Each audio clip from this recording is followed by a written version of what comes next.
We traveled more than 4,000 miles to Rome and wound up bumping into the priest from around the block.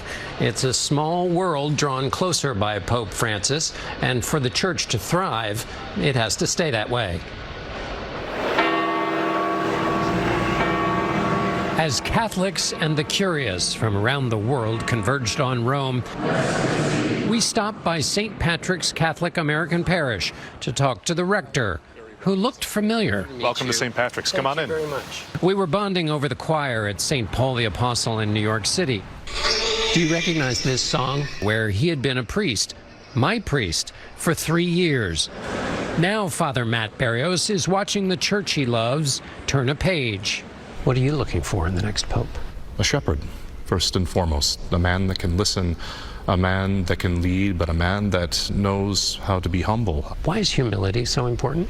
Because that is a pure imitation of Jesus. Being a leader is not about vaunting yourself. It's not about putting your name on buildings and proclaiming yourself. It's about putting yourself in love at the service and care of others, especially of the most vulnerable. Sounds like your description of Pope Francis. Absolutely. The shepherd must smell like the sheep, Pope Francis said, and all day long the flock has gathered as bells pealed, the rain fell, to celebrate his push to put his life, his office, and his church among the people.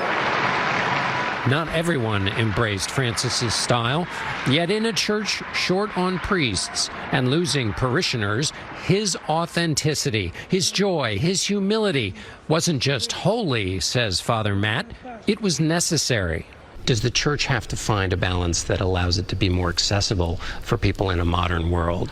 I think so. It's trying to find the fundamental proclamation of faith and proclaim it in a way that is in the language of the everyday person, spoken in the language of the culture. Some people we spoke with here say Pope Francis made the church feel close. So close, he could call himself the world's parish priest. The task for the church now? Finding a pope who nurtures that same feeling, where it's possible to run into your neighborhood priest in Rome and have it feel like more than a coincidence. Thousands continue to pay tribute to Pope Francis as he lies in state in St. Peter's Basilica. John Dickerson is in Rome to cover Saturday's funeral, and for tonight's interview, he spoke with Father Matthew Berrios, who leads St. Patrick's Catholic American Parish, and asked him about the legacy Francis leaves behind. Let's talk about the moment you heard that Pope Francis had passed. Where were you, and how did you receive that news? It must have been somewhere around 9 o'clock in the morning. I was having coffee in the living room, finished with morning prayer, and the vice rector, Father Greg Appersell, sent me a text, just very simply saying the Holy Father died. It was a little surreal, I suppose, and so I had to check the New York Times and a couple of other outlets just to see if that was in fact true, because living here, you hear all sorts of things.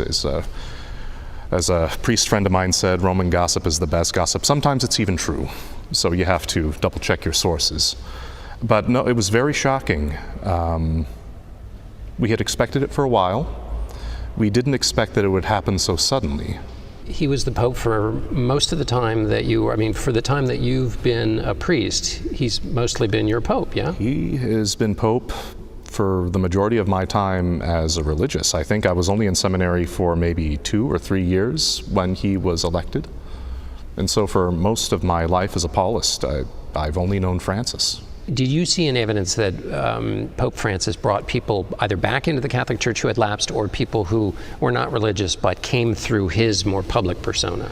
I think, yes, absolutely. People were able to come back to the church if they had felt alienated, precisely because he was willing to have the tough conversations with peoples and person groups that maybe many people in the church had ignored or outright disparaged. There was nothing to be afraid of in engaging and welcoming and trying to have a certain accoglienza towards the rest of the world. Even those who aren't religious felt a certain warmth and friendliness and fondness towards him. As I think about people joining the church, why did you join the priesthood? Well, the simple answer is because I was called, but what the call feels like is a little nebulous. In some ways, it's like an attraction. It's like gravity. It's almost like falling in love with the call of a certain style of life and a certain way of prayer and a certain way of being. What does the Catholic Church need to do to recruit more priests?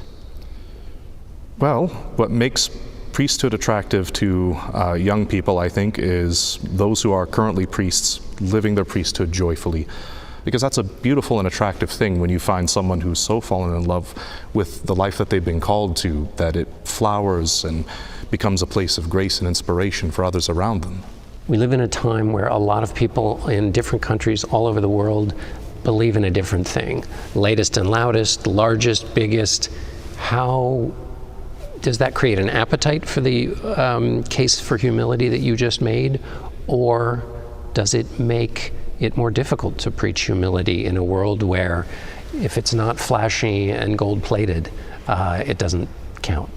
The faith becomes a sign of contradiction in that way, and it's not necessarily something bad, because the church at one level will always be countercultural. No matter what the current trends of culture might be, the church will always have something to proclaim, and if we live it authentically, it'll be something attractive. It'll be something beautiful because it's living. It comes from our groundedness in God, who is life and love itself. Living it authentically sounds like your description of Pope Francis. Absolutely.